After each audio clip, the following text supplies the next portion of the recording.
재미있는 이야기를 하나 하겠습니다. 엉터리, 넌센스 퀴즈입니다. 한번 여러분 알아맞혀 보세요. 세자로 표현해 보세요. 소가 죽으면, 넌센스 퀴즈예요. 소가 죽으면 세자로 다이 소. 이해돼요? 네. 기왕에 한 김에 서울로 가는 소는 좀 어려운 건데, 서울로 가는 소. 답은 세자로 서울 가. 소가 서울 간다고. 소가 소설가. 소가 단체로 노래 부르는 것은,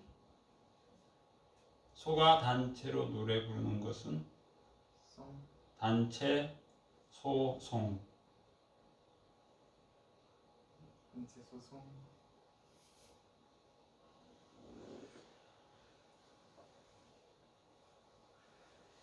몇 가지 있는데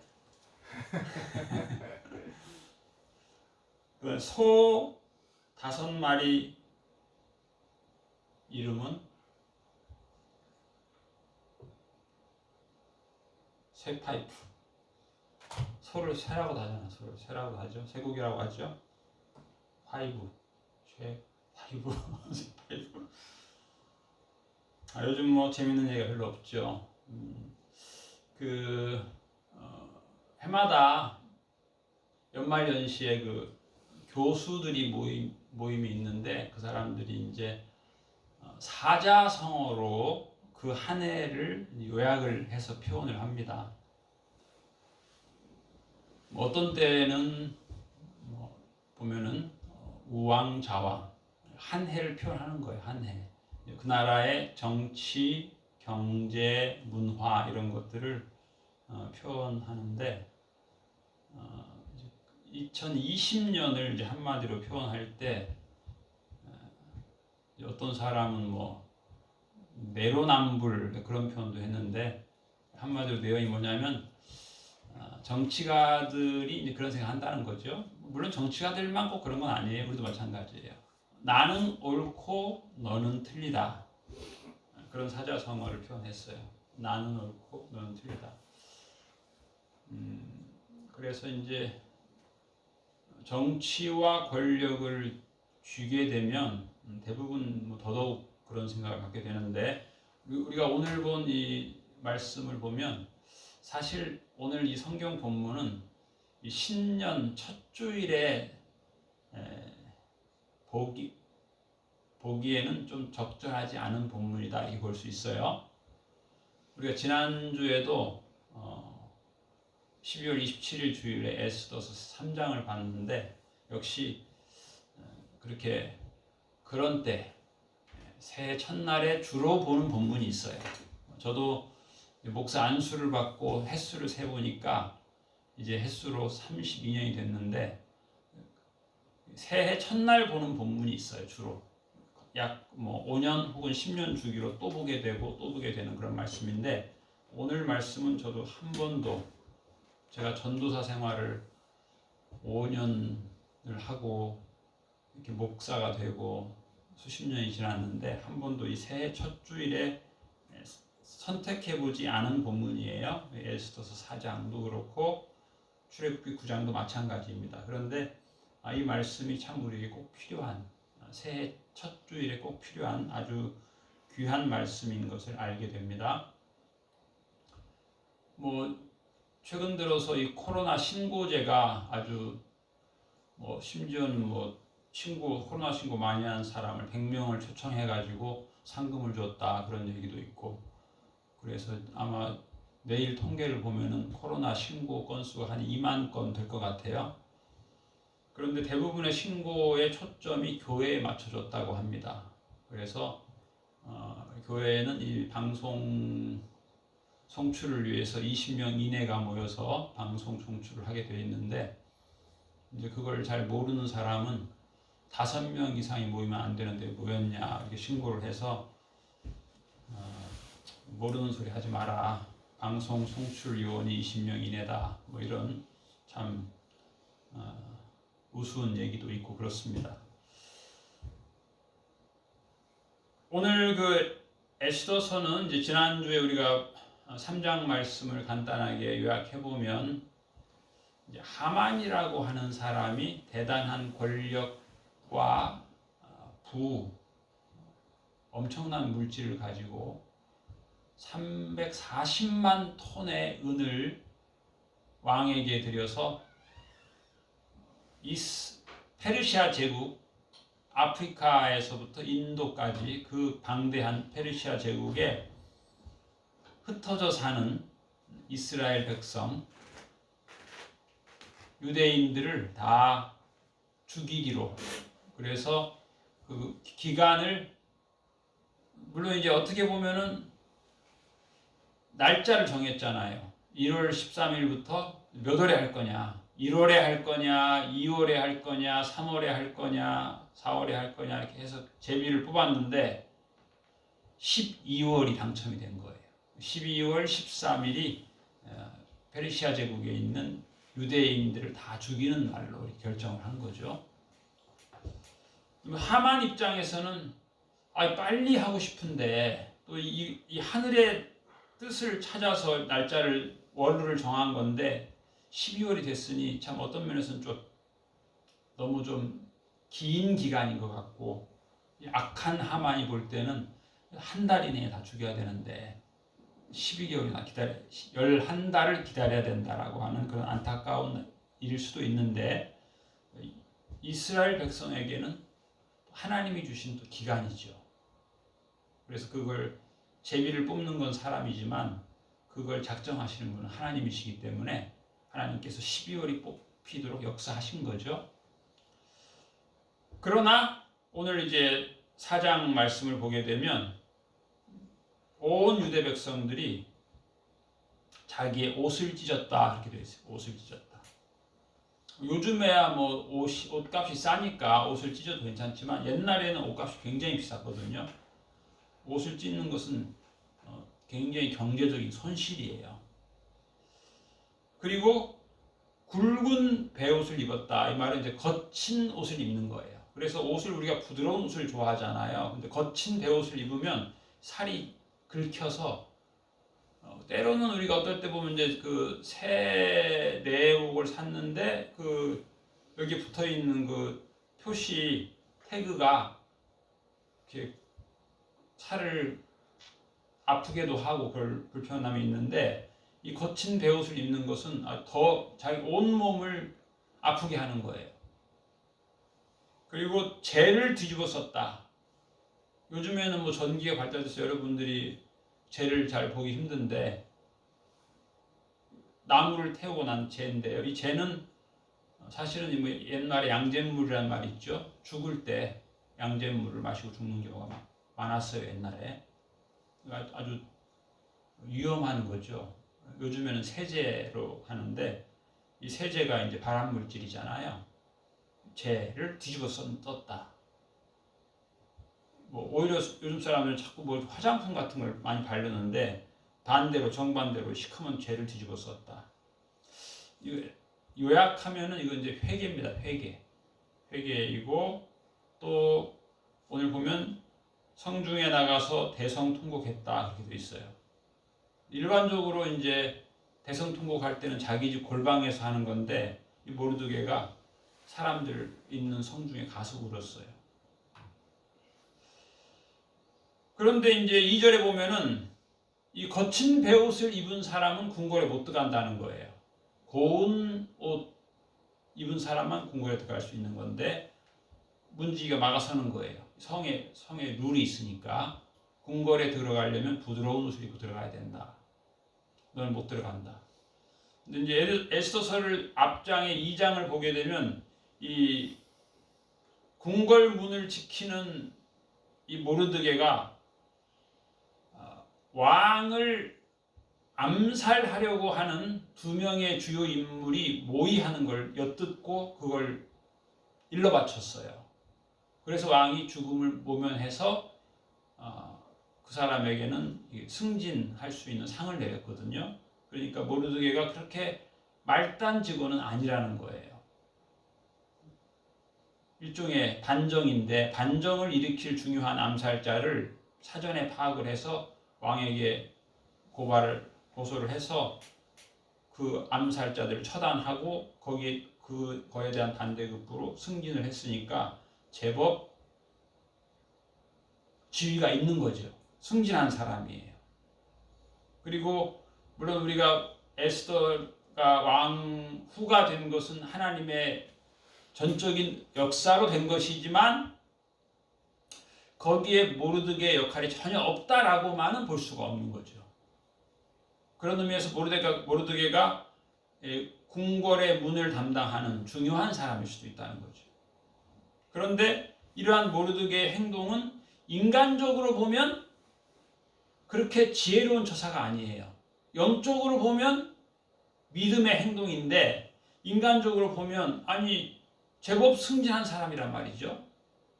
제법 승진한 사람이 궁을 들어갔다 나왔다 해야 월급이 나오는데 그 옷을 입은 것이 궁궐 입장 금지당할 옷을 입은 거잖아요. 3절에 보면 왕의 명령과 조서가 각 지방에 이름에 유다인이 크게 애통하여 금식하며 울며 부르짖고 굵은 베옷을 입고 제 누운 자가 무수하더라. 이게 모르드게 한 사람의 일이 아니고 거기에 유대인들이 많이 같이 한 마음 한 뜻으로 금식 기도하고 애통하고 부르짖고 모르드게가 대성 통곡했다고 했는데 같이 통곡한 거예요.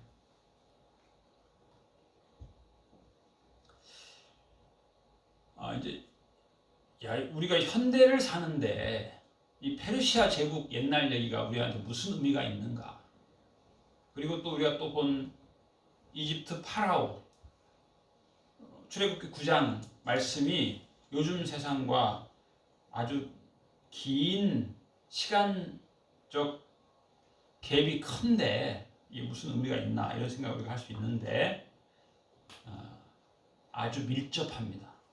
예를 들면 출애굽기 7장에는 이집트의 제왕 파라오가 등장하는데 우리는 그 이집트의 파라오가 하나님과 거리가 먼 것으로 생각을 많이 하죠. 그런데 이 출애굽기 9장 말씀을 보면 굉장히 밀접해요. 제가 이제 어렸을 적에 출애굽기 하면은 간단하게 10가지 재앙을 떠올립니다.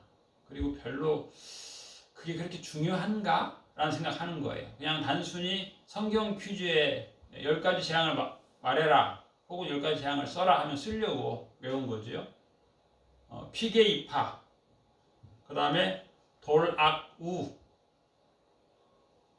그 다음에 매흑장, 이렇게 해서 이제 10가지 재앙인데 자세히 보면 5번째 재앙은 심한 돌림병, 그렇게 되어 있어요. 성경에 심한 돌림병. 이게 이제 역병이라고도 하고 전염병이라고도 하는데 이게 아주 심한 거예요. 그래서 하나님이 이 파라오를 가르치십니다. 우리 오늘 9장을 자세히 보면 하나님이 파라오를 굉장히 가르쳐요. 모세를 통해서 가르치는데 뭐라고 말씀하시냐면 15절에 보면 내가 손을 펴서 돌림병으로 너와 내 백성을 쳤더라면 내가 세상에서 끊어졌을 것이다. 파라오한테 하는 말이에요. 파라오. 16절 바로 이어서 내가 너를 세웠음은 하나님이 파라오를 세웠다는 거예요. 왕으로. 나의 능력을 너에게 보이고 내 이름을 온 천하에 전파되게 하려 하였습니다. 그런 말씀하세요. 파라오의 역할이 굉장히 중요한 거예요. 하나님의 그 세계의 역사에 파라오의 캐릭터가 굉장히 중요해요. 하나님은 파라오를 통해서 하나님의 능력을 보이겠다는 거예요. 그 다음에 하나님의 이름이 파라오를 통해서 온 천하에 전파되게 하려 하였음이라. 바로 이어서 17절. 그러나 내가 여전히 내 백성 앞에 교만하여 그들을 보내지 아니하였느냐. 이 파라오가 교만해졌다는 거예요. 그런데 여기에 또 하나님의 역할이 있어요. 하나님이 파라오를 교만하게 하셨어요. 그래서 이 출애굽기 9장에 가장 많이 나오는 말이 뭐냐면 오늘 9장 12절에도 그러나 여호와께서 파라오의 마음을 완악하게 하셨으므로 그들의 말을 듣지 아니하였으니 모세와 아론의 말을 안 듣게 하나님이 했다는 거예요. 하셨으니 여호와께서 모세에게 말씀하심과 같더라. 하나님께서 모세한테 계속 얘기하는 거예요. 너가 가서 파라오에게 말을 하면 파라오가 안 들을 것이다. 이 말을 적어도 9번을 하신 거예요. 내가 너한테 하라고 하는 말을 하면 파라오가 안 들을 것이다. 요즘 말로 말하면은 하나님이 우리를 불러서 야 아무개야 너 오늘 청와대에 가서 대통령한테 이렇게 말해라. 그러면 안 들을 것이다. 그래서 가서 막 추운데 갔다 왔어. 왔더니 나 또 가라. 또 가서 이렇게 말해라. 그러면 또 안 들을 것이다. 또 갔다 왔어요. 근데 곱게 갔다 온 게 아니에요. 가서 올 때마다 파라오가 막 성질을 내고 말도 안 되는 말을 왜 하냐. 심지어 파라오가 무슨 말 했냐면 다시 한번 내 눈에 나타나면 너는 반드시 죽는다. 이런 말까지 했어요. 그러니까 아주 굉장히 힘들게 하는 거죠. 하나님의 사명자가 사명을 받들고 말을 하는데 그 말을 하면 좀 곱게 말하지 않고 아주 험악하게 말하는 거예요. 그리고 아주 멸시하고 무시하고 너 한 번만 더 오면 넌 죽는다. 권력자가 그러는 한 번만 더 오면 죽는다 그래요. 모세가 안 간다. 그런데 또 하나님이 또 가라.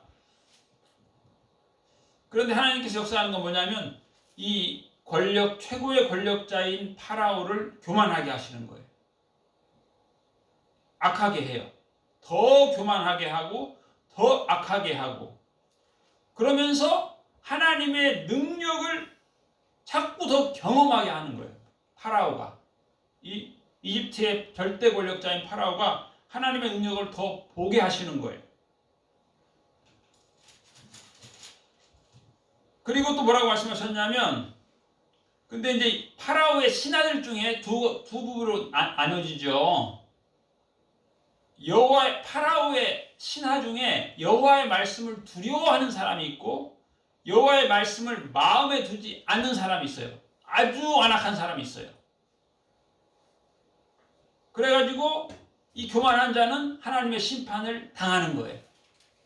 그런데 그 중에도 파라오의 직속 신하 중에도 겸손한 사람은 여호와의 말씀을 두려워해서 겸손하게 대비를 해서 해를 입지 않는 거예요.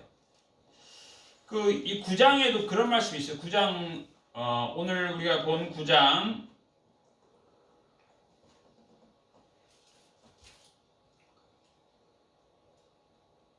4절에 보면 9장 4절에 보면 여호와가 이스라엘의 가축과 애굽의 가축을 구별하리니 이스라엘 자손에게 속한 것은 하나도 죽지 아니하리라 하셨다 하라. 그런데 파라오와 그들의 권력진 자들이 이 말을 아주 우습게 보는 거죠.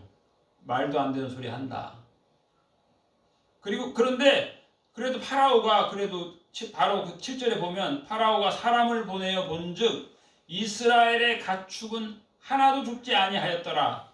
그러나 바로의 마음이 완강하여 백성을 보내지 아니하니라. 바로의 고집이 세거든요. 물론 이제 자기 권력만 유지하는 게 아니고 부를 자기 거잖아. 다 모든 게 자기 건데 그걸 놓지 않는 거죠.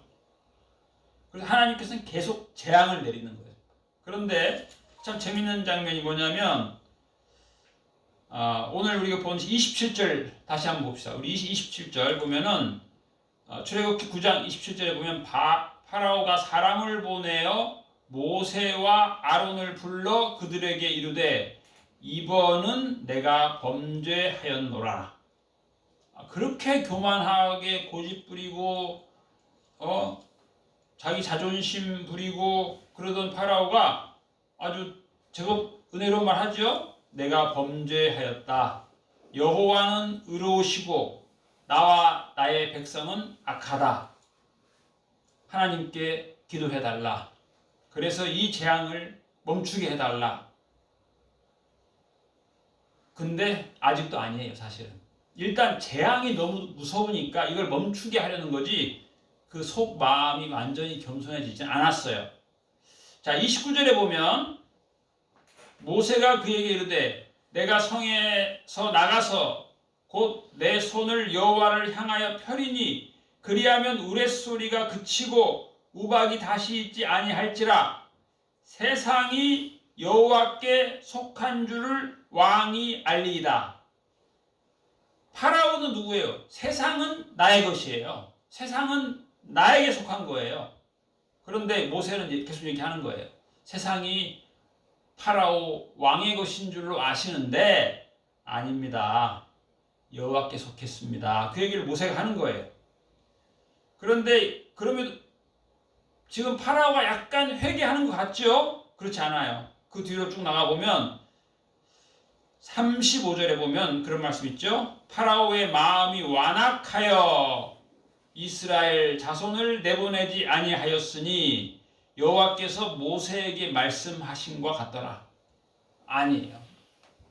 이 왕이 겸손한 척, 회개하는 척, 우리는 다 악하고 여호와가 의롭다 했지만 그 마음 속에 그 교만과 욕심은 여전해요. 하나님은 그걸 다 아시는 거예요. 너 모세야 또 가서 별별 것을 해도 쟤는 교만한 자다. 악한 자야. 아주 완악한 자야. 너희들을 보내지 않을 거야. 너희는 보내주시오 계속 얘기하는데 계속 안 보낼 거다. 그리고 그 뒤에 또 다시 또 8번째 재앙이 또 있게 돼요. 8번째 또 메뚜기 재앙. 메뚜기가 먹을 것을 다 없애는 재앙이 또 있고 또 그 뒤에 또 9번째 또 어두움. 요즘도 세상 상당히 어두워요. 이 파라오로 말미암아서 이 이스라엘 전체가 어두워졌어요. 캄캄한 흑암. 그래서 이건 더듬어야만이 사람이 움직일 수 있는 흑암이다. 그렇게 얘기했어요. 그러나 이스라엘 백성에게는 빛이 있다. 그렇게 말씀하셨어요. 마지막 흑암의 재앙에서 파라오의 그 모든 권력자들, 그 능력자들은 움직일 수가 없었어요. 더듬으면서 조금 움직일 수 있었는데 그러나 이스라엘 자손이 거주하는 곳에는 빛이 있었더라. 그리고 10장 28절에 보면 파라오가 모세에게 이르되 너는 나를 떠나가고 스스로 삼가 다시 내 얼굴을 보지 말라. 네가 내 얼굴을 보는 날에는 죽으리라. 그러니까 29절 모세가 이르되 당신이 말씀하신 대로 내가 다시는 당신의 얼굴을 보지 아니하리이다. 그랬어요. 근데 하나님께서 이제 마지막 10번째 재앙을 내릴 때는 그런 말씀하세요. 그전에는 모세가 그래요. 처음에는 우리가 사흘길 광야에 가서 하나님께 예배하게 해주세요. 그런데 우리가 가서 여호와께 번제로 드릴 가축이 필요합니다. 그랬어요. 근데 파라오가 절대로 안 된다 그래요. 너희들만 가라. 가축은 안 된다. 애들 안 된다. 그러다가 마지막에는 모든 가축을 다 데리고 가라 그래요. 하나님의 역사가 굉장히 멋있어요. 단계적으로 하나님이 파라오를 가르치시는데 어떤 때는 파라오를 놀리기도 하세요. 하나님이 막 높였다가 또 쓰러지게 하시고 깨닫게 하시고 그런데 그 과정 속에서는 하나님의 능력이 자꾸 커져요. 내 능력을 더하겠다는 거예요. 하나님이 더 큰 능력을 파라오에게 보여주게 되고 그래서 파라오가 나중에는 그걸 다 경험하고 또 하나님이 그런 악한 자를 빨리 죽여야 되는데 빨리 안 죽여요. 그걸 다 서판에 기록하게 해요. 서판에. 하나님의 모든 역사를 서판에 다, 토판에 다 기록하게 해요. 하나님의 역사를 다 알리게 한다. 이 완악한 파라오를 통해서 하나님의 역사를 다 알리게 하시는 거예요. 그런 면에서 비슷해요. 그 옛날의 이집트의 역사나 한때 세계 최고의 제국을 자랑했던 페르시아나 비슷해요. 요즘도 마찬가지예요. 높은 곳에 올라가게 되면 교만해지는 거예요. 그리고 완악해져요. 악해져가지고 하나님의 음성을 듣지 않아요. 여러분 이제 새해가 됐는데 우리가 뉴스 막 들으면 자꾸 어두워져요. 어두워져. 뉴스를 막 들으면 들을수록 어두워져 사람이. 그리고 부정적이게 되고 염세적이게 되고 희망이 막 솟아오르지 않아요. 옛날에는 뭐 연말이 되면 막 신나고 나이 한 살 더 먹는다고 막 신나고 막 새 희망이 막 솟아오르고 그랬는데 요즘엔 안 그러잖아. 왜 그래요? 자꾸 세상을 보니까 그래요. 세상 보고 세상 소문 듣고. 그래서 제가 여러분께 권하는 찬송이 있습니다. 아침에 일어나면 이 찬송을 들으세요. 검색을 그렇게 하세요. 주 앞에 이렇게 나와. 우리가 좋아하는 그 복음 가수 송정미 사모님이 부른 노래인데, 주 앞에 이렇게 나와 모든 걸 내려놓고 주님이 주신 말씀을 우리 듣기 원합니다. 하루를 시작하는데 뭐 어제 들은 세상 얘기 이걸로 막 그걸 묵상하고 그러면 안 돼요. 주님이 주신 말씀 우리 듣기 원합니다. 마음과 뜻을 다하여 간절히 소망하오니 주 말씀 생명이 되어 우리를 주장하소서. 주여 말씀하소서. 주의 종이 듣겠나이다. 중요합니다, 여러분. 새해에 하루를 시작할 때 이렇게 우리가 원래 성경을 보기 전에 주여 말씀하소서, 주의 종이 듣겠나이다. 그렇게 하루를 시작하잖아요. 특별히 금년에는 필요합니다. 왜냐하면 지금 보세요. 뭐 코로나도 뭐 하루에 뭐 거의 1000명, 누적 확진자도 많고 또 이제는 또 변종 코로나가 나와서 그거 뭐 더 센 놈이 나왔는데 1년 동안 백신을 개발했지만 그 센 놈의 앞에는 또 어렵다고도 하고, 또 어떤 사람은 뭐 백신만 나오면 다 끝난다 뭐 그렇지 않아요. 백신 맞으러 갔는데 딴 거 맞았대요. 어떤 사람은 또 미국에서. 그러니 뭐 이게 누구를 믿겠어요? 의학을 믿겠어요? 백신을 믿겠어요? 뭐 항체 치료제를 믿겠어요? 믿을 수 없습니다. 주여 말씀하소서, 주의 종이 듣겠나이다. 하나님의 음성을 들어야 되는 거예요. 하나님의 음성을 들어야 되는 거예요. 하나님을 봐야 되는 거예요. 어떤 분이 며칠 전에 전화가 왔는데 80 몇 세이신 분이 전화가 왔어요. 마음이 청결한 자는 복이 있나니 저희가 하나님을 볼 것이요. 이게 무슨 뜻이냐고 저한테 물어보더라고요. 믿음이 좋은 분이. 하나님을 봐야 되는 거예요. 왜냐? 우리가 자꾸 먼지가 끼어요.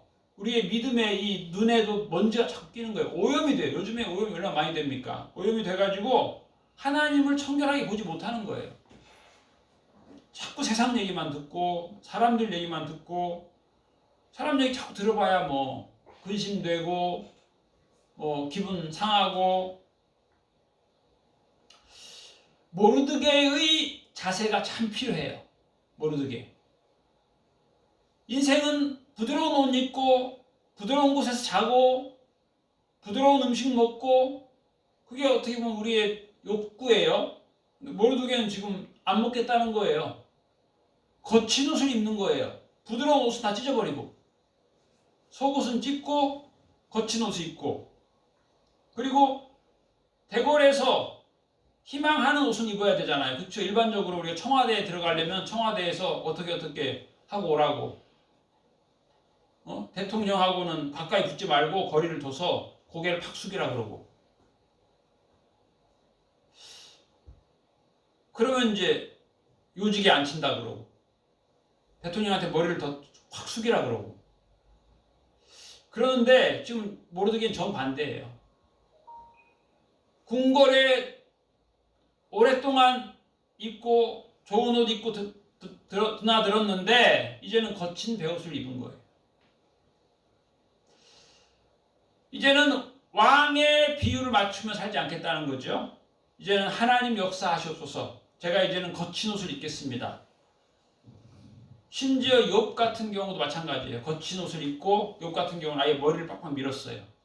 이게 회개의 표시예요. 회개가 필요한 거예요. 회개가 필요해요. 그리고 이제 모르드게가 그런 얘기 하죠. 이런 상황이 되니까 에스더가 자기 오빠에 대해 신경 쓰는 거예요. 물론 사촌 오빠지만 자기를 키운 사람이에요. 이 모르드게가. 그리고 자기를 왕비로 들어가도록 하고 왕비로 들어가서 왕한테 나 유다인입니다. 그렇게 말하지 말라. 일정 시기 동안에는. 때가 되면 말해야 돼요. 에스더가 그 왕이 준 특별한 하닥이라고 하는 내시를 왕이 에스더한테 붙여줬어요. 이 하닥은 정보에 능한 사람인데 이 사람이 이제 모르드게의 상황을 갖다가 얘기했어요. 지금 사촌 오빠가 당신을 기른 그분이 이상한 행동을 하고 있다. 그렇게 우아하게 살던 사람이 아주 천한 옷을 입고 그렇게 만면에 미소를 띠던 사람이 지금 울고 통곡하고 그런다. 옷도 험한 옷을 입고 거지들이 입는 누더기 옷을 입다. 이런 식으로 얘기하니까 에스더가 고운 옷을 보내는 거예요. 고운 옷을 보내고 값비싼 기름을 보내고 기름을 바르고 고운 옷을 입으소서 하니까 모르드게가 그럴 수 없다. 너의 역할이 필요하다. 지금 왕에게 나가서 지금 우리 민족이 다 죽게 됐으니까 왕에게 요청해라. 우리 상황을 아뢰어라. 그랬더니 에스더가 뭐라 그랬어요? 에스더의 말 한번 볼까요?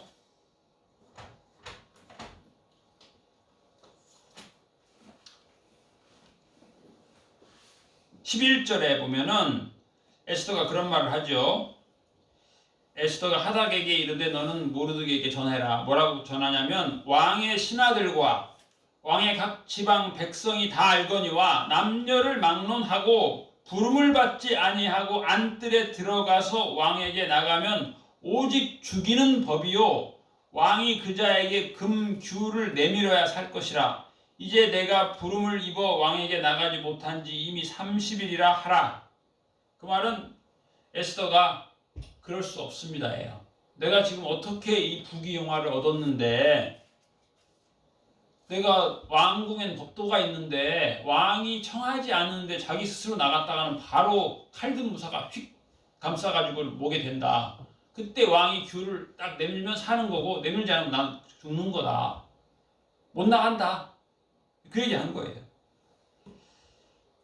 그런데 모르드가 다시 또 전합니다. 뭐라고 말하냐면 너는 왕궁에 있으니 모든 유다인 중에 홀로 목숨을 건지리라 생각하지 말라. 우리도 마찬가지죠. 나는 지금 굉장한 편안한 직장 위치에 있는데 내가 위험한 일 뭐하러 하냐. 내 안위를 위해서는 입 다물고 있어야 되겠다.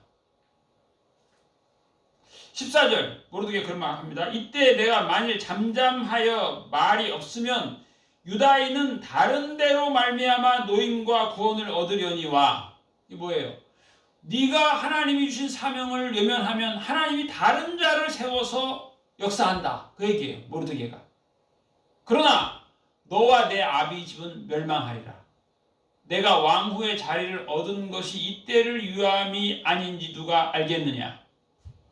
그래서 이제 이 뒤에 그 유명한 말이 나오죠. 에스더가. 물론 우리도 이제 그럴 수 있죠. 우리도 에스더처럼 나의 현재의 지위를 지키고 싶어하는 마음도 있을 수 있고 위험을 내가 굳이 직면하고 싶지 않고 회피하고 싶고 그렇습니다. 우리가 저 자신이 하여튼 위험한 건 피하고 싶고 제가 성격이 아주 비겁해요. 의의를 위해서 나서지 못하는 성격이에요. 제가. 지금 에스더가 그렇게 말했어요. 모르드게는 아니다라는 거예요. 네가 사명을 외면하면 하나님은 다른 사람으로 이 일을 이루신다는 거예요. 네가 왕후라고 하는 최고의 선물을 받았는데 이걸 사용 안 해? 그러면 안 된다. 그 얘기하고 있는 거예요. 이때 이제 에스더가 결단합니다. 그 유명한 말이죠. 내가 시녀와 더불어 금식한 후에 규례를 어기고 왕에게 나아가리니 죽으면 죽으리이다. 영어 성경에 보면 if I perish, I perish 이렇게 돼 있어요. 이게 이제 우리나라에서 번역을 할 때는 내가 죽으면 죽으리. 아주 멋있는 말이죠. 이거 아주 유명한 그 안희숙 교사의 책 제목이기도 하고 아주 멋있는 말인데 이건 또 어떻게 보면 너무 커요. 그냥 영어 성경대로 하면 내가 망하면 망하겠다는 거예요. 근데 우리는 못 망하잖아요. 내가 왜 망해? 나는 안 망할 거야. 근데 에스더는 내가 망할 수 있다는 거예요. 기꺼이 망하겠다. 이것이 신앙인의 각오예요. 신앙인의 태도입니다. 새해에 우리가 영적인 각오, 믿음의 용맹한 믿음의 사람의 각오를 우리가 하게 된다면 우리가 잃을 것이 많을 수 있어요. 그러나 이것을 하나님이 원하시는 거예요. 모르드게처럼 결단하고 에스더처럼 결단하고 모세처럼 쓰임받는 영광스럽게 쓰임받는 하나님의 부름에 헌신하는 아멘하는 우리 모두가 되시기를 주님의 이름으로 축복합니다. 아멘. 기도하겠습니다. 하나님 아버지, 모르드게가 경험한 현실, 모세가 경험한 그 모든 상황이 오늘 우리가 경험한 상황과 어떻게 일치하고 있는지 저희들이 깨달아 알게 하여 주시옵시고 모세처럼 저희들이 쓰임받을 때에 9번 좌절한다 할지라도 좌절하지 말게 하여 주옵시고 하나님께서 악한 파라오 왕을 통하여서 하나님의 영광을 나타내고 하나님의 역사를 천하 만민에게 전파한다는 것을 저희들이 알게 하여 주시옵시고 내가 아니면 하나님은 다른 것으로 말미암아 구원의 역사를 할 것이라는 것을 저희들이 기억하고 다시금 우리들이 회개하고 에스더처럼 죽으면 죽으리라는 믿음의 각오를 새롭게 하며 우리의 영적인 허리띠를 말씀의 띠로 띠게 하여 주옵시고 믿음의 방패를 들게 하옵시고 말씀의 검을 들게 하옵시고 영적 무장하여서 승리의 길을 믿음으로 믿음의 확신으로 하나님의 도우심을 확신하며 걷게 하여 주옵시고 하나님께 영광 돌리는 삶을 살게 하여 주시옵소서. 감사드리며 예수님 이름으로 기도하옵나이다. 아멘.